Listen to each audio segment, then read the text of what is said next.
Today. So I hope everybody had a great weekend. Where am I? Geez, I'm a minute late. Calm down. My goodness. Just getting all sassy right at the very beginning. God damn. Anyway, a minute late. People are running on a tight schedule. All right, guys, I'm going to post up real quick. By the way, this is the link to our coaching. Also, 30-minute consultation. 30-minute consultation gives you the app for a month. It also makes you a member of the Hunger Management Support Group. I'm going to say hi to everybody really quickly. Radical Greek, what's going on? Emma, how are you? Arcasy, I don't know. I guess I pronounced that. Ray Lynn, the knee pain when you're obese is real. No kidding. I've been there. I have a Zoom work meeting starting, so I just wanted to drop in and say, hey, Kaylee, I appreciate it. Thank you very much. Brent, what's going on, motherfucker? Jamie's Life Journey, Boot Camp Barbie, Emily Palmer, Zoe, Ugly Jazz, Elizabeth Fraley, Janet, Laura, the guitar pick, Brian, Nicole Ann, lots of people. Pleasure to meet you. Pleasure to see you. Pleasure to have everybody fucking here today. I hope everybody had a fucking phenomenal weekend. I did. Be looking this week, by the way. We'll be starting to do some videos, some short videos on this channel and other places to start talking about the ingredients we are using for our up and coming supplement, No Morbidity. I'm going to be making multiple videos on this. We'll probably do a whole live about it, maybe even towards the end of this week. And I'll explain the thought process behind why we put these ingredients together for our non-stimulant-based, non-thermogenic-based appetite suppressant that actually works on the mechanism in your brain about hunger to avoid feelings of actual hunger. So please do make sure you stay in. Make sure you've subscribed and followed and notification bell, all that shit. And even if you've done it before, make sure you do it again because YouTube just turns that shit off for a lot of people. Because apparently I hurt people's feelings and they can fucking suck my dick.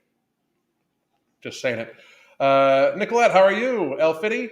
Jessica, what's going on? Lukewarm's Sea Monkey. I don't even want to know how you came up with that name, bro. I don't even know. I don't think I want the story. The backstory might scare the fuck out of me. Dunny Girl, KS, Egg, FQ, J. Samantha Giggles, how the fuck you doing? Subhine, how are you? April Dargan, first time catching alive. Welcome. If you are easily offended, leave now. Just fucking feel free to get the fuck out of here. The Little Pocket, Casey, what's happening? Casey the most. Pleasure to see you. One of your Q&As from 4 years ago popped up in my feed. It's crazy. You look like a completely different person. I feel like a completely different person. I actually feel very healthy now. I appreciate the watch on that one, though, too. I was thinking about it once a week. I'm going to go do that. I'm going to go back and look at old lives or old videos of mine and everything like that.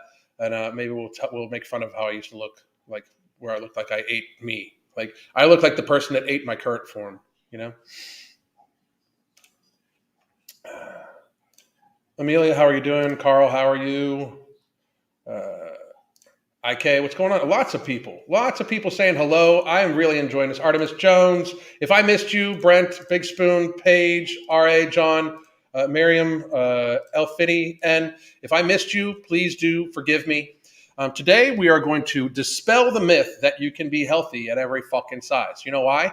Something I always say, and I have said for a long fucking time, gravity fucking exists. I don't understand how people, like, it's just this thing. Like, you eat yourself to the size of a fucking house and you expect to still be told that you're perfectly fine. I don't know why we do this to people. I think it's bullshit and a lie. But we are going to look over the science and articles and things of that nature. I find it kind of egregiously wrong for people to think that in any way, give me 1 second.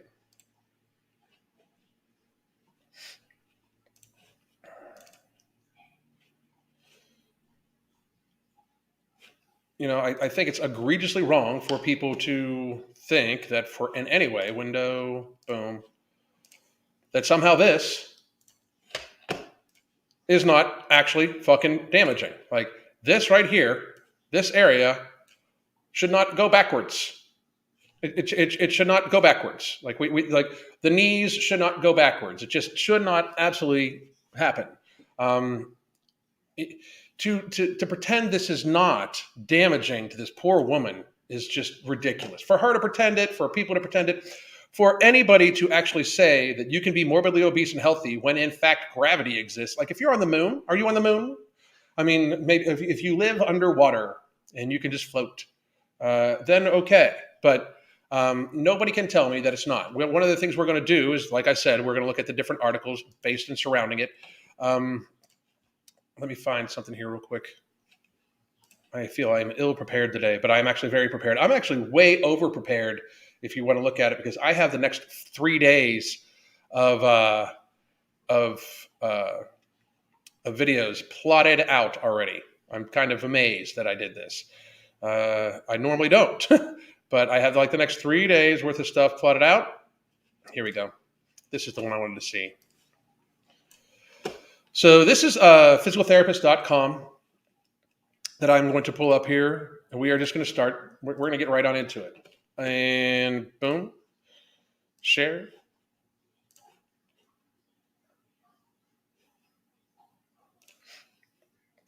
Here we are. Boom. Okay.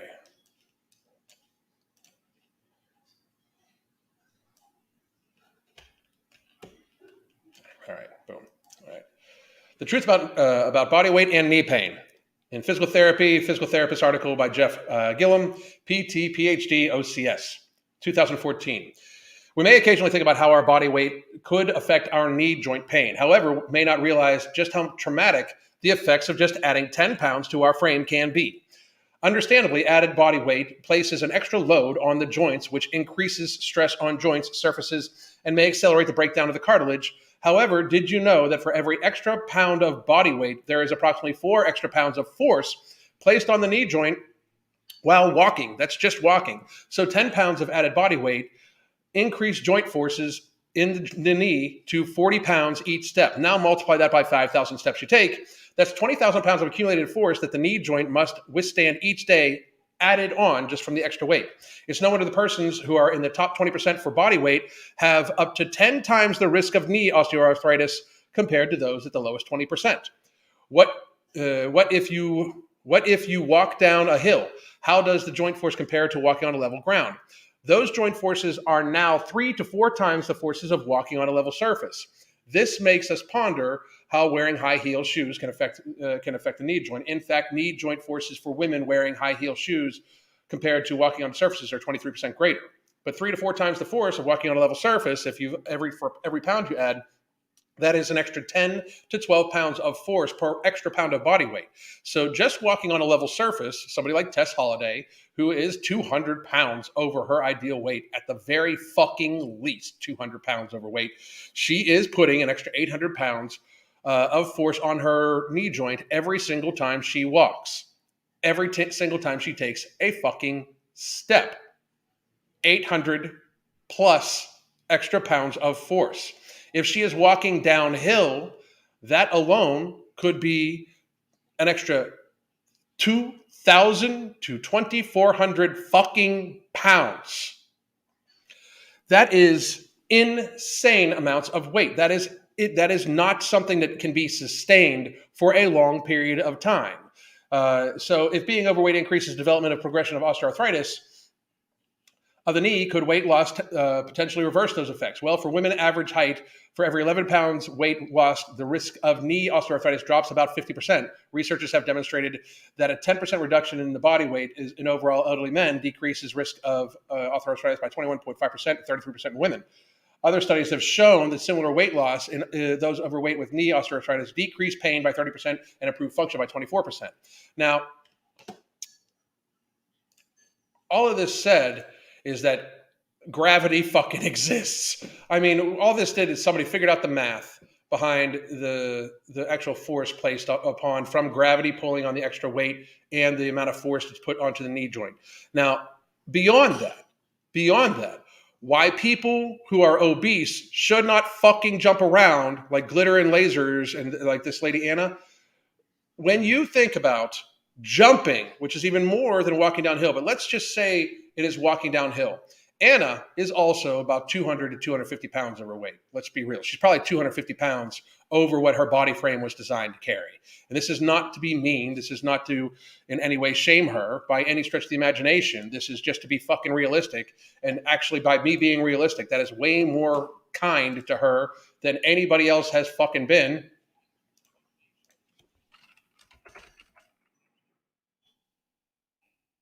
So what we're going to do is go here. I wanted to show everybody this one thing in case you hadn't seen it.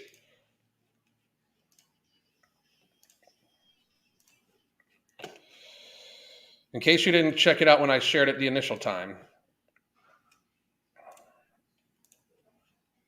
And I'm not going to put I'm actually not going to share the sound with it because then I get stricken. So, but if you take a look at this, look at that. I mean, that's just insane. That's just, can you imagine the pressure on her feet? This one, she actually takes a little step back. This is unhealthy. I understand that it's this big thing to try to, the desire in some way to say, I can do this even though I've eaten myself into almost near immobility. But let's be real. Just because you can do something, like I could go swim with alligators right now, right outside. I don't think I fucking should do that though, because they might eat me. It might be bad for my fucking health. Just because you can do something doesn't mean you fucking should. You know, like I'm not saying that anybody should stop her from doing whatever she wants to do. But when you present it out to people as if this is somehow healthy, that's fucking insane. The physics of it shows you cannot be healthy and morbidly obese. Morbidly obese people should not be jumping. When they brought back the fucking Biggest Loser show, that fucking moronic ass show that is nothing, that made money off the systemic emotional and physical torture of obese people for entertainment purposes. Nothing did more for the fat acceptance community to gain traction than shows like that, where a bunch of fucking trainers looking at you, Steve Cook, who don't know what the fuck you're doing at all, whatsoever. And Jillian Michaels and that other fucking girl who was actually fat. I don't even remember her name, but she was actually fat at one point in time. She's training people to throw up and do all sorts of bullshit like that. They're showing people the wrong fucking things to do. Dangerous fucking activities when you are morbidly obese to be doing. You know what you should do? Walk, swim. If they would have put them all into a pool, I would have fucking been celebrating it every fucking week. If they would have just had them swim laps most of the fucking day, put them in fucking floaties and just have them keep fucking moving all goddamn day, that would have been fucking even better. Crystal and I have often talked about if we would ever decide to open up like an outpatient therapy or even an inpatient therapy, that's what we would have them do the majority of the fucking time. We would have to have an Olympic-sized pool because we would have them in the pool all the fucking time. It's good for their skin. It's good for their hygiene. It's good for them. It's good for movement. It is low impact to no impact on their fucking joints, which are already, again, suffering. It takes away the impact of fucking gravity, yet alone to have these people jumping on shit. Like the whole show, The Biggest Loser, was just anybody that's ever had anything to do with that show. Anybody that's ever had anything to do. Bob Harper, everybody, the ABC, I think it was on. Anybody that has ever had anything to fucking do with that show should never be looked at as a fitness professional. They are a fucking actor or they are in it for themselves. They are not, they do not know what the fuck. They may be a fitness professional, but they should not be talking about weight loss to anybody. At all. And I mean, people can say, well, they're more popular than me. Great. I'm sorry that I don't need to fucking just bow to their popularity when they don't know what the fuck they're doing. It opens the avenue for, well, I've seen them do this training, I should do it. You know, it opens the avenue for that crazy shit. It's just not healthy. It's not in any way sustainable. Somebody is going to fucking get injured. Somebody is going to get injured. It is not a matter of if. I mean, when they did studies on the people on that show, they all showed stress fractures in the shins. No shit, you have morbidly obese people running for fucking time. What is wrong with you? You know, because gravity exists. You cannot be healthy and morbidly obese literally because gravity exists. And instead of actually us addressing that, we're going to treat it like that was the beginning. Like people don't realize. The Biggest Loser helped fat acceptance in multiple ways. First of all, it made it somehow appear that they could be trained the same way as regular, normal, healthy folk. They're not healthy people. They don't have healthy relationships with food. They used to do the food challenge thing where they would try to tempt them with the fucking things that tempted them most. That is ridiculous. You would not do that for a person that has like a fucking other addiction. Sitting sweets in front of somebody that has a sugar addiction is just fucking cruel and unusual punishment. It is not in any way going to help them build a healthier relationship with the foods that they should like to eat. You should feed them healthy foods that they like so they build a healthy relationship, how it makes them feel, everything like that. And then if they do slip and then they eat a bunch of sugar, they will feel the difference. And then you talk to them about that difference. You say, so how do you feel now? Okay, you feel bloated. You don't feel good, blah, blah, blah. Like these things, you make them understand the causal relationship with the bad foods they've eaten. Most of these people don't realize how bad these foods make them literally upon ingestion because they eat them all the fucking time and feel like shit all the fucking time. So when in the absence of bad foods, when they eat mostly vegetables, lean meats, fish, and things like that, when they all of a sudden go back to these things, they feel like shit. It is that at that point in time where you actually take advantage of that situation. Instead of punishing them for it, you make it so they understand and learn, okay, let's take a look at why this happened, but like let's also take a look at how you feel. How did this food make you feel? Oh, you feel bloated. Oh, you feel sick to your stomach. Oh, you feel puffy as fuck for days. That is actually the healthy relationship they should have with unhealthy foods. The healthy relationship with the unhealthy foods is that it's unhealthy, that they recognize it's unhealthy. But instead, we fucking tempt these people with, oh, the goodies. Oh, fuck. It sets fucking people back so fucking far. And then they train them on that show as if they are not sickly. And that does not do them a service. Pretending that somebody is healthy when they are in fact sick as fuck is horrible to them. People call me mean all the fucking time. People say that I'm horrible because I point out how their gluttony gets them there. Me saying that you gluttoning yourself to 350 fucking pounds is in fact unhealthy for you is way kinder than people being like, let's jump on this fucking box because you go, girl, slay queen. It's stupid shit. It's stupid shit. We've got to get past that shit. We're hurting. This hurts people. It really does. By people pretending that what I'm saying is not true, by people pretending that what like the reality of the situation is that gravity lifts. If you want to live in the fucking purple sky with the unicorn that flies across it and shits out glitter and rainbows, that's fucking fine. But that is just a fantasy world. Obese people are in fact unhealthy. They've eaten themselves there. It's not that nobody has eaten themselves to 300 fucking pounds without overeating. Nobody, not one fucking person. Even if their metabolism sucks and they're on medications that might make them gain weight or might hurt their metabolism, they're still then overeating. They need to adjust their they need to adjust their intake down. Nobody cannot lose weight, and we've got to get there much, much, much faster. Let's see. I have a few other articles we can read, but I mean it's pretty much all going to be the literally same fucking thing. Most of them talk about that same study. Let me see if I can find the study here.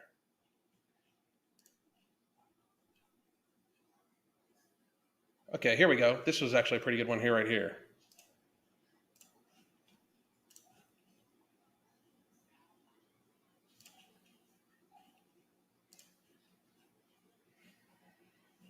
Make sure I got it right.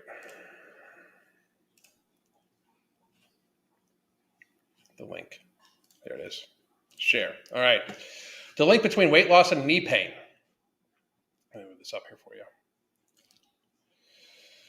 Many people with overweight or obesity, and many people who are overweight or obese, stop trying to sugarcoat this shit. What the fuck? Experience knee pain. In many cases, losing weight can help reduce pain and lower risk of osteoarthritis. According to one study, which I am going to pull up, 3.7% of people with a healthy weight, BMI 18.5 to 25, have osteoarthritis of the knee. But it affects 19.5% of those people with grade 2 obesity and 35 to or a BMI of 35 to 39.9, and much higher than that for over. Having additional weight puts extra pressure on the knees. This can result in chronic pain and other complications, including osteoarthritis. Inflammation may also play a role. That's another thing, too, that we don't even talk about. Like, so already the person is in a chronic inflammatory state because guess what? You've fucking eaten yourself there. Morbid obesity is a chronic inflammatory state. Your body is releasing highly inflammatory markers such as IL-1, IL-6, TNF-A at a very fucking high rate. That's one of the reasons why they have such a hard time with the pandemic virus. It's because their lungs are already inflamed. That's why it sounds like they're breathing soup. And then they fucking get cold and it fucking kills them. Reality, just another fucking thing of reality. How weight affects knee pain. Maintaining a healthy weight has many effects, including reducing pressure on the knees, because again, gravity, reducing joint inflammation, because being obese is a chronic inflammatory state, and reducing the risk of various diseases such as diabetes, cardiovascular disease that might cause circulatory issues, that sort of thing. Decrease weight-bearing pressure on the knees. For people who are overweight, each pound of loss that they can lose reduces the load on the knee joint by 4 pounds. That means that it's 4 pounds every time they walk. We already went over that study. This means if you lose 10 pounds, there will be 40 pounds less weight in each step you take to support the knee. That's just walking. That doesn't talk about walking down. That doesn't talk about running or jumping. Less pressure means less wear and tear on the knees and lower risk of osteoarthritis. Current guidelines recommend weight loss as a strategy for managing osteoarthritis in the knees. So anybody that you know that has knee pain that is fat should lose fucking weight. Anybody that you know that is fat, period. If they go to the doctor and the doctor does not talk to them about losing weight, the doctor is fucking negligent. They should get a new fucking doctor.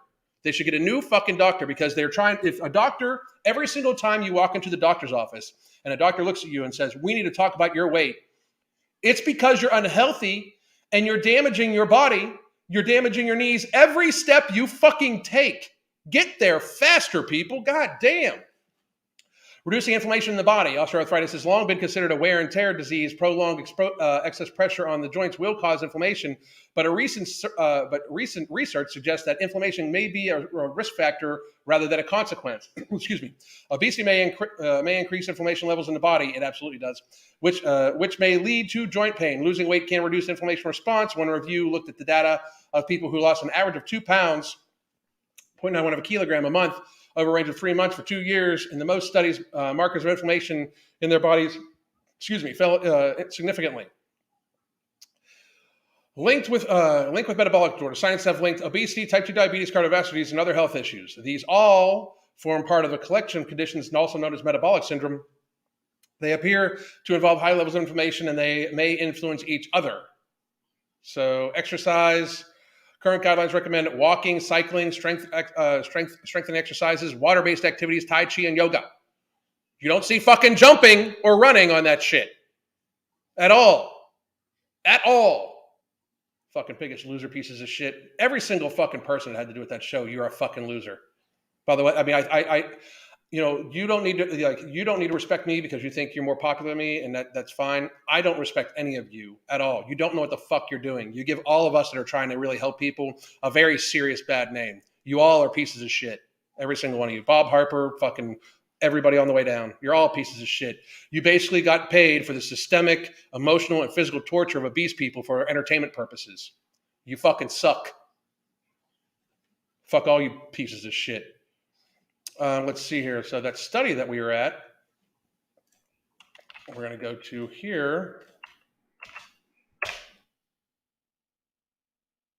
See, this is the association between overweight and obesity, risk of clinical diagnosis, knee, hip, and hand osteoarthritis. This is pretty good. I haven't read this yet. I don't know if we're going to read it right now. Method to study was objective results. In total of 1,764,061 subjects were observed for a median follow-up period of 4.45 years. I wonder why they came up with 4.45. I always wonder that. Incident rates per 1,000 persons at risk of knee, hip, hand osteoarthritis were 3.7%, 99% confidence, 1.7%, and 2.6%, respectively, among subjects in the normal weight category, and 19.5%, 3.8%, and 4%, respectively, in those with classifications of low-grade obesity. Compared to subjects with normal weight, being overweight or obese increased the risk of osteoarthritis at all 3 joint sites, especially the knee. A status of overweight, grade 1 obesity, and grade 2 obesity, increased the risk of osteoarthritis by a factor. I lost my place. By a factor of 2-fold, 3.1-fold, and 4.7-fold, respectively. Conclusion: being overweight or obese increases the risk of hand, hip, and knee osteoarthritis, with the greatest risk in the knee, as it's a load-bearing one. The hands is literally just because of the inflammation, by the way. And this occurs on a dose-response gradient of increasing BMI. So the fatter you are, the higher your fucking risk goes. I'm saving that one. That's a fucking good-ass fucking study. So basically what we have just found out is that the fatter you are, the less healthy you are, the higher risk you are of osteoarthritis, even in your hands. even in your hands. That means that it's just the inflammation because you're not walking on your hands, especially when you're fucking 300 pounds. Fucking ridiculous shit. Ridiculous. Fucking crazy shit. Anyway, oh wait. Jillian Michaels is a piece of fucking shit. She is. She's horrible.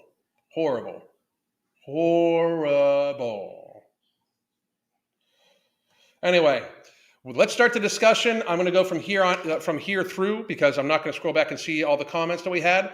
But I am interested to hear all of your thoughts. I would also like to say that here is our coaching. Please do take us up on this offer. 3-month block. There's 30-minute one-time consult. I'm going to grab the 1-month block also for people to sign up for. Give me 1 second.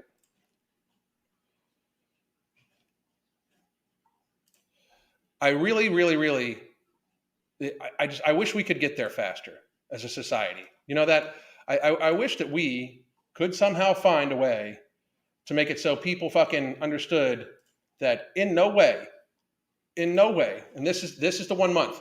This is at a higher price because it's 1 month at a time, but this is for the 1 month. Second.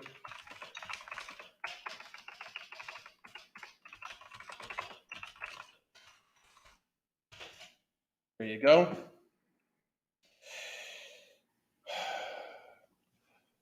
The consultation, 30 minutes of the consultation, by the way, we talk for 30 minutes based on what you have. I do some pre-conversation in our app because you get a month free of the app.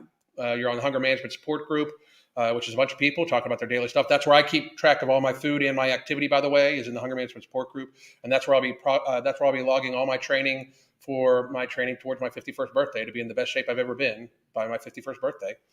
Everything I eat, my workouts, those sorts of things. I'm not going to be filming my workouts because that's my time. And I may do it occasionally here and there for people, but I'm not. That would be just in the Hunger Management Support Group. And also, if you decide to get coaching from the 30-minute consultation, we then take the $35 for the consultation off of the price for the 3-month block, not for the 1 month. The 1 month is just month to month, and you can go on it from there. So. Anyway, hi Diane, good to see you.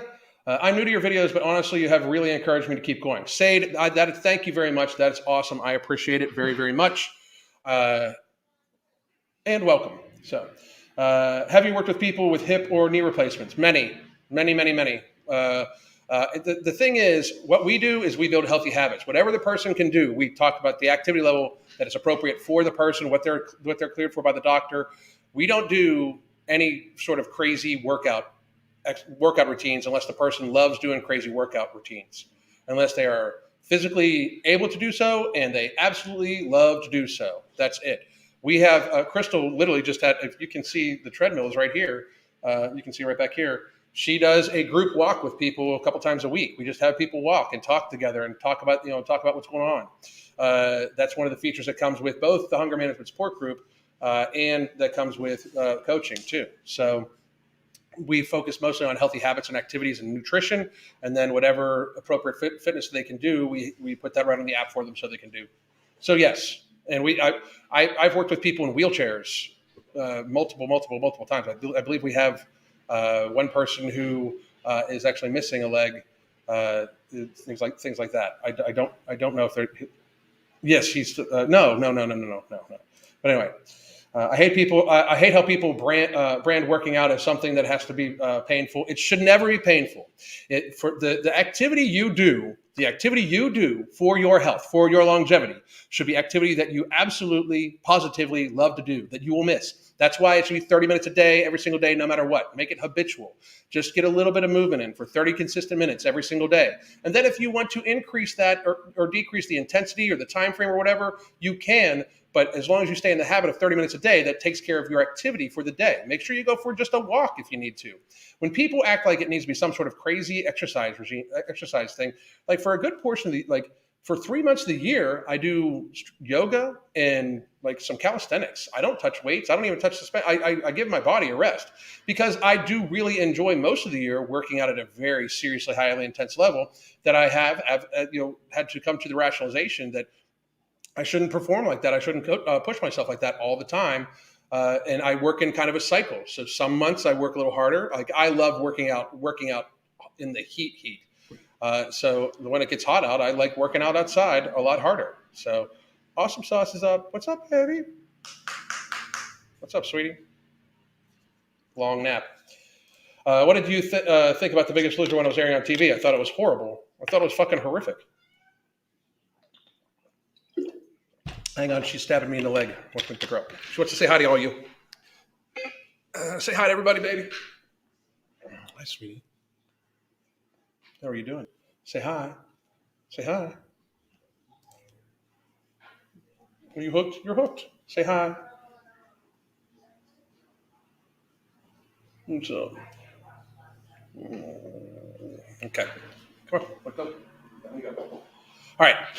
But no, I hated it the entire time. It was horrible. Horrible. Let's see. Drella, do you mean turmeric? Okay, so you guys are talking. Oh, cat hair everywhere. Super morbid obesity almost killed me. I was 556 pounds at 25. I'm 42 and weigh 265. That's a fucking hero right there. God damn, that's fucking awesome, dude. Awesome. It's fucking amazing. I got down to 235, then stopped being as active due to gout and got fat, lazy. I'm taking my life back now. I can help you, dude. I fucking can help you. I've worked with plenty of guys that were your size that are starting to rebound. I'm telling you, I can fucking help you out. I sometimes see fat acceptance advocates claiming that overweight people are healthier because they have lower rates of osteoporosis. But I don't understand how that's possible. What do you think? They're not. Gravity exists. Gravity fucking exists. To say you're healthier in one aspect, and it could just be an anomalous study that they're looking at. I don't know the data you're talking about. They are not healthy. They are not healthier than thinner people. That is a complete bullshit cope lie. Period. Gravity fucking exists. I was 200 pounds down to 195. Great fucking job. Amazing how much better your skin looks when you drink enough water too. Cheap, beautiful tip. And again, that's something we were talking about the other day. You should take in anywhere from a half ounce to an ounce of fluid per pound of body weight. And people fucking bounce back about that all the time. Like, well, I weigh 300 pounds. Drink 300 fucking ounces of water then, you fat ass. I mean, what the fuck? I mean, you should, what are you worried you're going to fucking spoil your appetite? That's kind of the fucking point. You know, like it's fucking ridiculous. I just spit. Anyway. It's not easy, but it works. Go for it. So fucking proud of you, Big Snack. No shit. Everybody fucking tell them. To sum up obesity, decay. No shit. Hi. Could you do an episode on the institutional food plan of the military? Follow the U.S. food recommendations. Does the heavy carb, low protein guidance suit infantry? Add to medical costs, everything. I would say it does, but I don't. I would have to look at the actual plan. It's been fucking forever since I've taken a look at that. I could possibly do it, but it's going to be a couple weeks. Just so you know, I make sure I would research it first. And I've got a lot of shit going on. I read the title and said to myself, what knees? Very fucking true. I lost 50 pounds in the last year. And sometimes it's watching your videos that gives me the swift reality slap. Thank you very much. Morgan Lestrange. Thank you. I like the fucking name too. Morgan Lestrange. I fucking like it. Very fucking good. The group walk was so fun too. I'm really happy you liked it, Sam. Really happy you liked it. Dang, can't walk too well, but I'll bike. You can bike along with them too as they go. Absolutely. Join on in. Absolutely. As a soccer referee, I don't know how overweight referees do it with all the pivoting and directional changes and an uneven playing field. I know a lot take Advil just to relieve. That's fucking sad. And also, when you bring up soccer, like the way a woman's angle, the way a woman's Q angle for their hip is formed. That's one of the reasons why female soccer players have a higher incidence of ACL tears. So women just in general have higher incidence of ACL injury when under load because of the way that their hip is formed and the valgus pressure it puts on the ACL. Right. So when you're fat, that gets magnified too. When you weigh 200 pounds more than what you're fucking supposed to.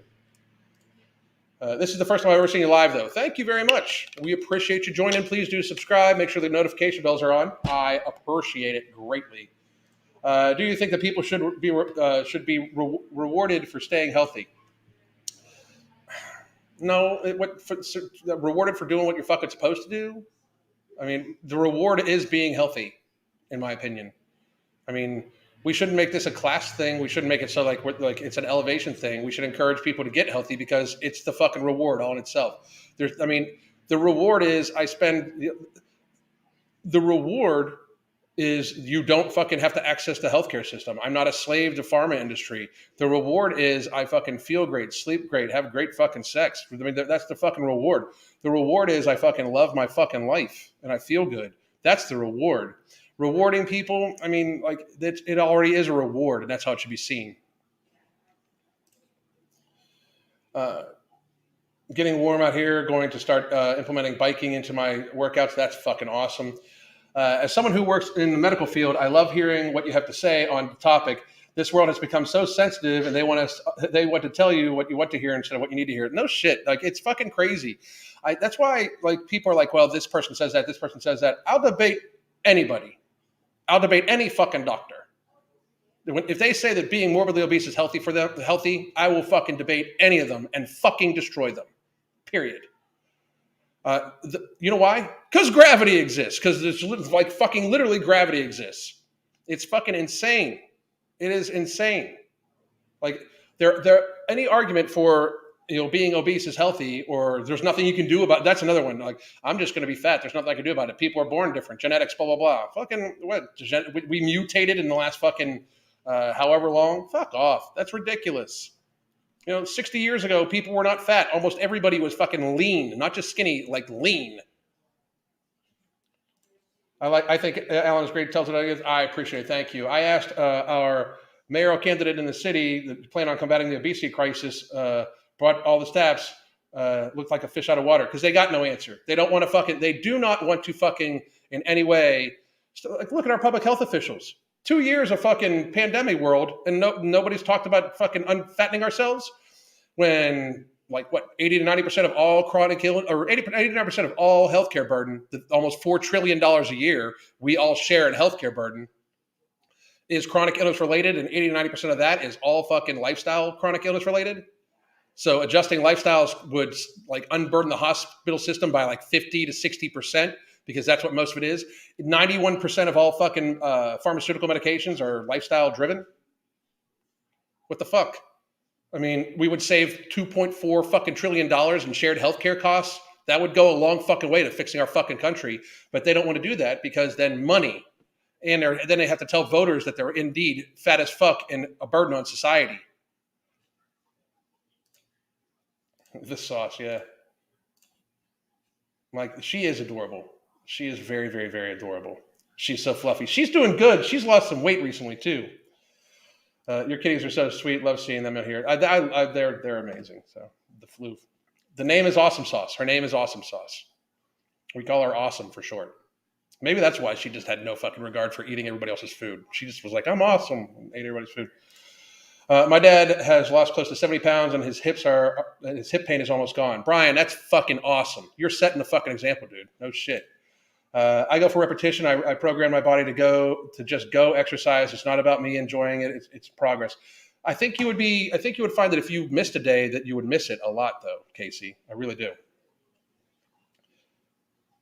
No pain, no gain. Yes, no. Depends on what you're talking about. If you're talking about health, that's fucking ridiculous. It should be enjoyable.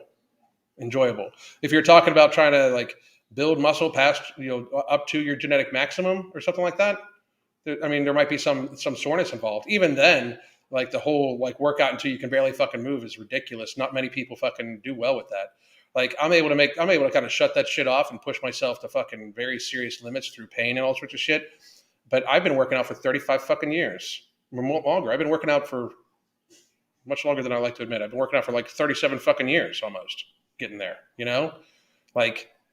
A lot of people are not able to do that. The whole no pain, no gain thing, that's for advanced, well past middle intermediate lifters and people that work out, athletes.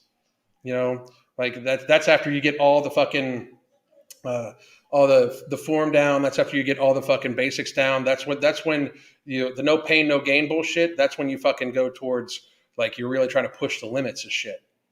To just be healthy, it should be totally enjoyable and almost pain-free, for real. I know, right? I'm a soccer player myself, and change of directions are crucial when it comes to the game. I don't follow metrics with my clients because they're not ready to do so. They're not. They're absolutely not ready to do so. Absolutely not. Would you agree with with rest days where you do nothing but lay around, or do you think rest days should also include some sort of rest day where you do nothing? Show me in nature where that would fucking happen. Like if you had to provide for yourself, where would that happen? And I'm not being snarky towards you. That's just how I fucking talk. But no, I don't agree with that. There should always be some sort of movement. 365 days a year, you should be moving around a little bit. But I mean, there's not like we were not designed to just fucking sit still. We were just not designed to fucking do it. You should move a little bit every single fucking day, no matter fucking what. No matter what, especially if you're fat. If you're fat, you should be moving every single fucking day to not be fat. Every single fucking day. There is no fucking rest days. Because now an active, like having a day with less activity where you just walk and don't do other shit, maybe. I still don't think you should just lay around all fucking day. You should be fucking, participate. You should actually participate in life. If you're just going to lay around all day, that's not participating. That's observing life. That's like people that just like fucking spend all goddamn day long watching football. I haven't watched a football game in years and years and years because I'd rather be doing shit than watch people doing shit. I think that's fucking weakness. Unless you could hop on the field yourself at any given fucking time, maybe you should fucking spend a little bit more time doing shit than fucking watching people do shit. Truly awesome. She is. She's awesome. She's going to stab me in the leg here in a second too. Again, my joints feel better after a 10-mile hike at 200 pounds versus a 3-mile hike when I was on flat ground a year ago, 257. Good for you, motherfucker. That's fucking awesome. You go, motherfucker. Mentioned earlier, but I've lost 4 pounds this week. Now my sleep eating is under control. That's fucking outstanding. Great fucking job. I could not work out from 2019 to 2022 due to thyroid and Graves. Oh man. I had treatment and I've been working out and making changes. That's great for you. Great for you. Keep control of your food. Keep control of your food. Thelma, I was over 300 pounds when I started walking and dancing without jumping, and now 176 pounds. That is a fucking hero right there. That's a fucking hero. Fucking hero. Fuck yeah, Thelma. Great fucking job. Great fucking job. Finally back below 300 pounds. More to go, but I'm working on it. Chris, man, you've been following a long time, dude. I would love to do a consultation with you. We can fucking get some shit together. Trust me. I'm so late. How you doing? I'm doing fucking great. Here is, by the way, this is the month-by-month coaching.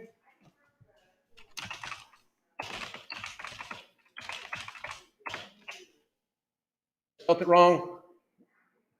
Leave me alone. No problem. At 10 years old, I was 130 pounds, torn ankle ligaments playing soccer. Now I'm 32, training powerlifting, and still need warm-ups for my ankles. I'm scared of jumping.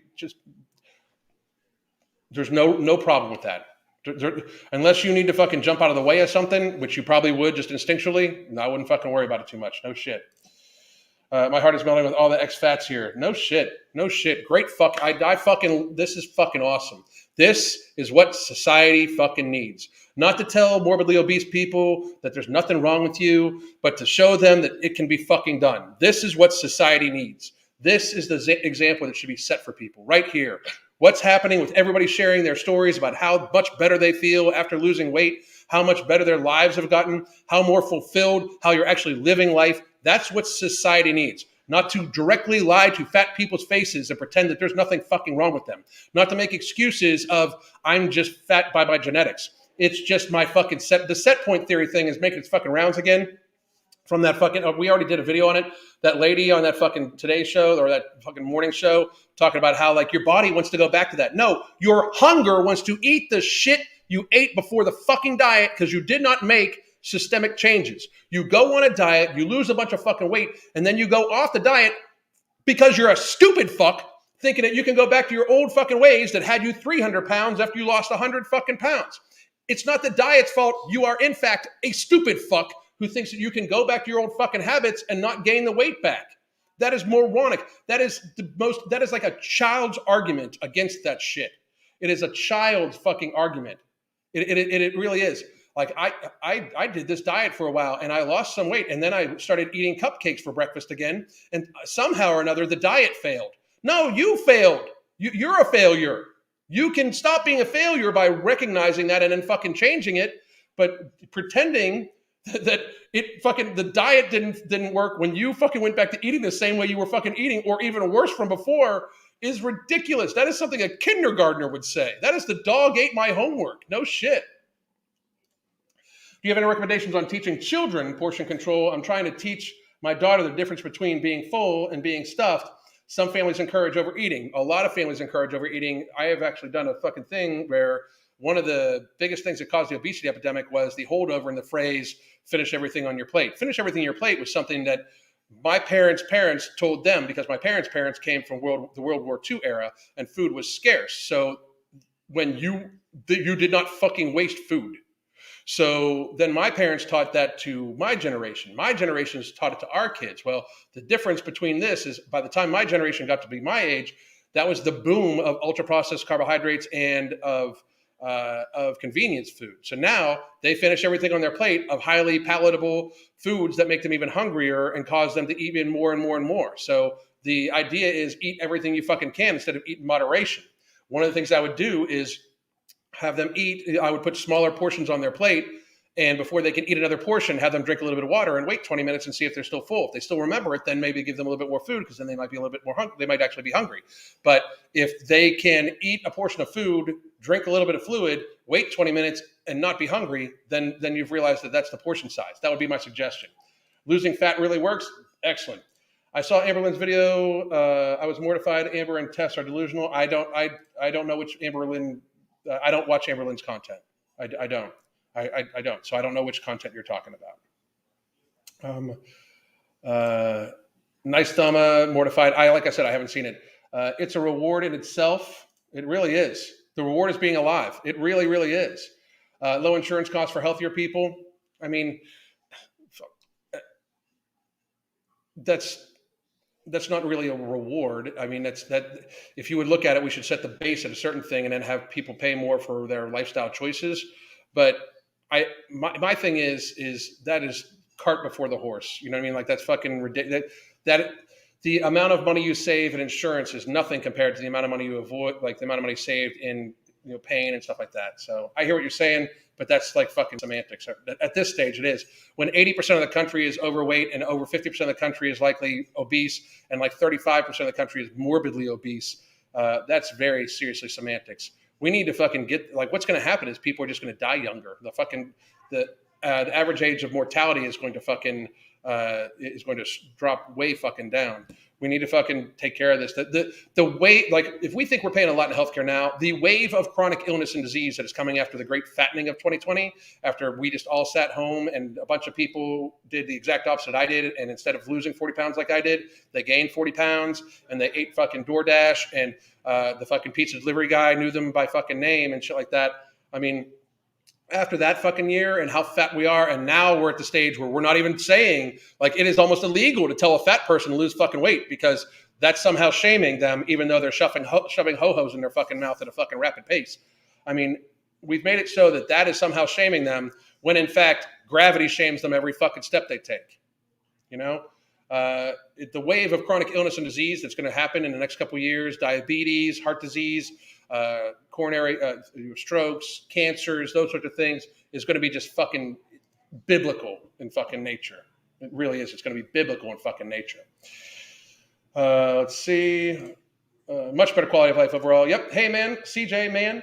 Hey, man, I just found your channel. I was 390 last September. Now I'm 330 now, just eating better. Should I start with walking every day for an hour? I would say that's, first of all, great fucking job. That's amazing. That's amazing, amazing. Great fucking job. But I would also say I would walk for at least 30 minutes a day. If you can get an hour in and you enjoy it and it's likable, absolutely do that. Make sure you have something that you can do as activity in case that it's raining out or you can't access a treadmill or something like that for the day. Make sure you just try to get in consistency of activity. If you aren't walking already, I don't know if you should jump to just an hour already. Maybe you should start with 30 minutes at your pace just to see how it goes. If you want to build it to an hour, great, but always maintain like a minimum of 30 minutes a day is what we try to say.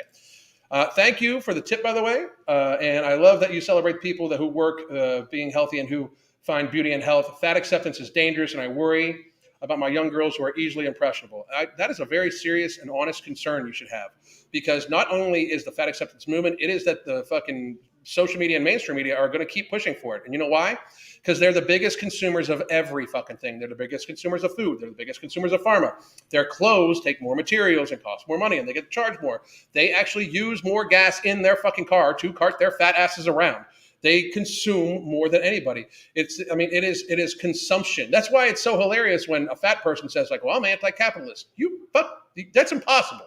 I mean, you consume more. You can't be anti-capitalist when you consume more than you fucking need. It's stupid. Highly recommend rebounding as exercise, high resistance, low impact, great for well balanced. I'd have to learn more about it. Yep, glowing skin, great hair, being active. If you think that it's all this way, help inspire you. That's awesome. Good for you. Good for you. That's one thing I like about my NP. She's not even, she's honest, even if it's not what I want to hear. They should be. They should. A doctor that does not tell a fat person that they should lose weight is guilty of malpractice. They are to look out for your fucking health. They are not giving you informed consent on your future treatment, which is how you treat your body. To be obese is, in fact, unhealthy in of itself. They should talk about that disorder, because if you walk in fat as fuck, it is a visible illness that you fucking have. We need to get there. It is, again, just bad, if for nothing else, gravity. It's so fucking true. People didn't live that long back then, but thanks to modern medical junk, they live longer. I think that we know enough now that we could live longer without even all the medical junk. Being able to be kept alive by pharmaceuticals and being able to live a happy, healthy life through eating well and good activity are two very, very different things. The difference between, like, when you see an 80-year-old out walking every day, blah, blah, blah, they're thin. They're not in pain. When you see an 80-year-old that's fat, they got fat in the last couple of years, and they're normally having their ass wiped for them by a CNA. Wasted in sense of preventable illness and death. Yep. Obesity is the number one killer in the U.S. If you look it up in nutrition info on Chick-fil-A, that's early grade. Exactly. If smokers pay higher insurance premiums, shouldn't obese people? I agree with that. I fucking do. Absolutely. I lost 40 pounds and my knees just magically don't hurt no more. It's a mystery. Great fucking job, by the way. Great fucking job. And thank you for your contribution to the conversation. A great fucking job. Great fucking job. And Casey posted up what? Casey's lost a fucking shit ton of weight. He should be super proud. Super fucking proud. I jump up for 30 minutes a day. Best decision of my life. Good for you. Good for you. Can you do another live with Shredded Sports Science? I got to reach out to James. I haven't talked to him in well over a year. So I'll reach out to him. I'll see what he says. That is what I'm saying, what I'm working towards, to be able to run again. You'll get there. You will get there. People rely on convenience foods. I make everything from scratch, so I don't know what's in it. That's very fucking good point. Very fucking good point. Anyway, the pain in reps in your muscles tearing down correctly. The pain in reps is your muscle breaking down. Only way to build. It doesn't need to be pain though, and it's not correct. It's not your like. You don't need to be in pain to build muscle. You need repetition and volume, and your body then adapts. You do not need to be in pain. That's fucking ridiculous. No pain, no gain should apply mostly to a mental state of pushing through the pain of laziness. I would agree with that too. That being said, me being overweight pulled me back doing rows. Don't go intense unless you feel comfortable. Alan, do you ever hear from those radical grandma fat acceptance accounts that used to mass report you? I don't. They gave up because they're wrong and fat as fuck. It wouldn't surprise me if one of them had some sort of fucking medical issue. I mean, like it's just fucking reality. Like when all they can do is like go after me and the people that they go after my appearance. They go after this, that, the other thing. They call me a racist for saying that being fat is unhealthy for you. What are you going to say? What now? Like, what now? You're still fat. You're still unhealthy. What now? You know, like that's why I kind of laughed it off. We probably will do a review of the Dark Side of Fat Acceptance live. I got to get a hold of Connor, and Connor, the guy that did it, because I'm a big portion of that movie, even though he didn't have me on, and I didn't want to be on at the time.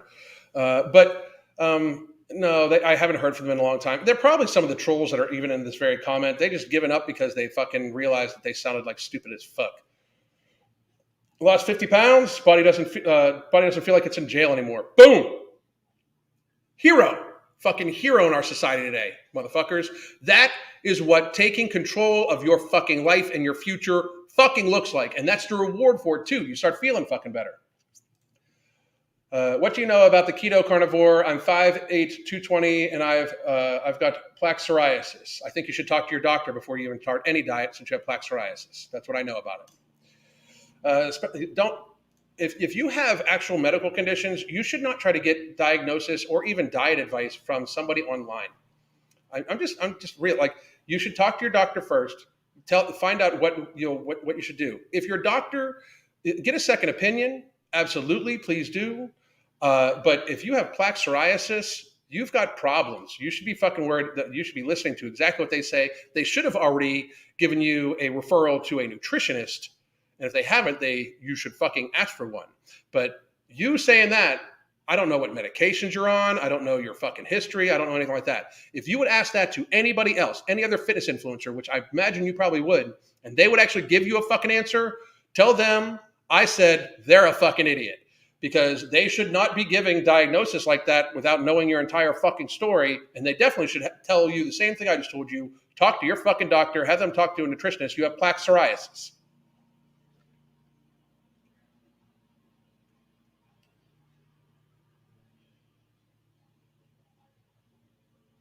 I will say about the keto and carnivore diet, I eat mostly ketogenic.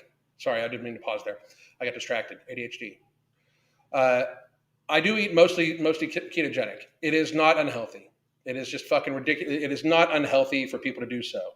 The biggest problem I find with the ketogenic diet is that people cannot stick to it. And what happens is they eat in a ketogenic fashion and they have the absence of hunger because it is so satiating. And it's the biggest benefit of the ketogenic diet. That's the biggest benefit of ketogenic meals: high protein, healthy fat meals with minimal carbohydrates and carbohydrates just from vegetables. That is the benefit. It's very extremely satiating. What happens is people get used to that in the absence of hunger, right? And then all of a sudden they eat a ho-ho or they eat a donut at work, and that rush comes back, and then they eat uncontrollably when they go off. It builds an on and off system. That's why I personally eat something that tastes sweet almost every single day, but I eat mostly ketogenic during the fucking day. Like my first meal is almost always just a piece of steak. Almost always just a piece of steak. Lately, I've been eating only one meal. So that is normally just a high protein with some veggies at it, and then something maybe as a snack later that is more for an indulgence to make sure I don't feel restricted. But that's because I'm also on our supplement, and I'm trying out a few other things too. So I have like almost no hunger. So that's a different story. But that's the issue I have with a ketogenic diet is most of the time it works very, very, very well for people until they go off it. And then they end up gaining more weight back because they get that rush from the carbohydrates that they had the absence of. Then they didn't build up the skills necessary to deal with those types of hunger. So therefore they just go all the way off. It's just like I was on keto, now I'm off keto.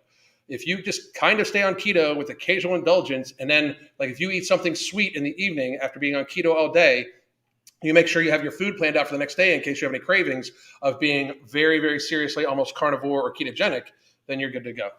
Not normal go. So I don't find supplements to do much to osteoarthritis. And anti-inflammatories, maybe black seed oil, turmeric, that sort of thing will help with the inflammation of it, but that's about it.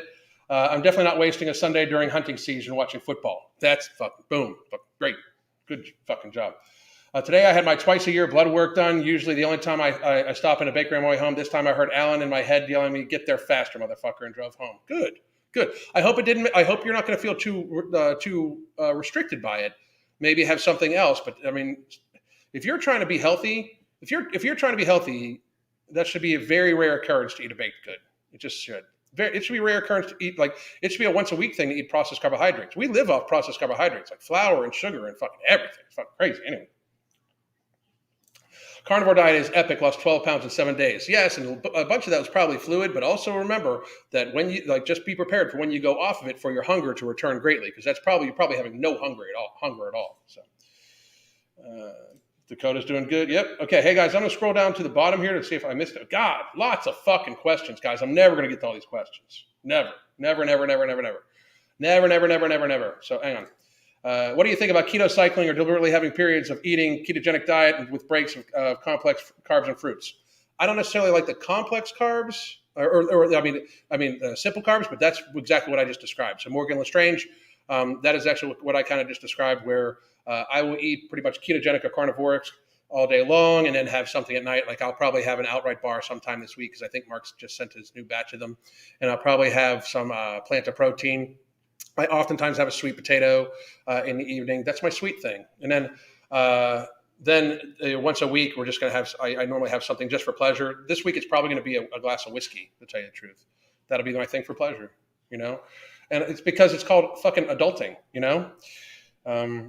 What do you think about the about vegan keto? Vegan keto is very, very hard to do just because you have to depend so much on gluten protein, like seitan and stuff like that. And gluten is a highly inflammatory item.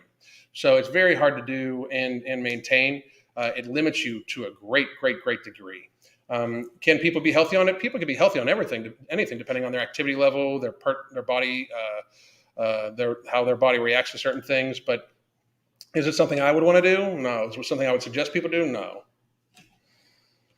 Anyway, I struggle with binge eating, and I just need to avoid sugar altogether. Once I get a taste, it sets me off, and I go all over again.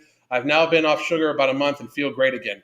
There are some people. We have several clients, and we've had many clients in the past where sugar's your drug.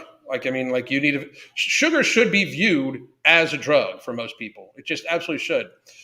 We definitely shouldn't be marketing it towards children. We really shouldn't. And I go through the whole thing about it. I might even do a live about it, like why sugar's a drug. Maybe that'll be the Friday live at 7 a.m. But I do got to say, guys, I've been at this an hour, and I just wanted to make sure that the Mondays are very busy. I want to make sure I got to my other stuff, and I've got videos to film and everything like that. I wanted to thank all of you for showing up. 1 o'clock tomorrow. I already have it posted up. It's how the fat acceptance community is turning against Lindo Bacon. I fucking laughed my ass off because the fat acceptance community has actually used her fucking writings as fucking as a way to fucking as the facts against me. So fucking hilarious. I see somebody just got a 30-minute coaching consultation. I'll be reaching out to you here shortly on the app right after I'm done with this. And I wanted to thank all you guys. Talk to you tomorrow at 1. Make sure you've hit like, subscribe, everything like that. Notification bell's on, and I hope you all have a great fucking day. God damn.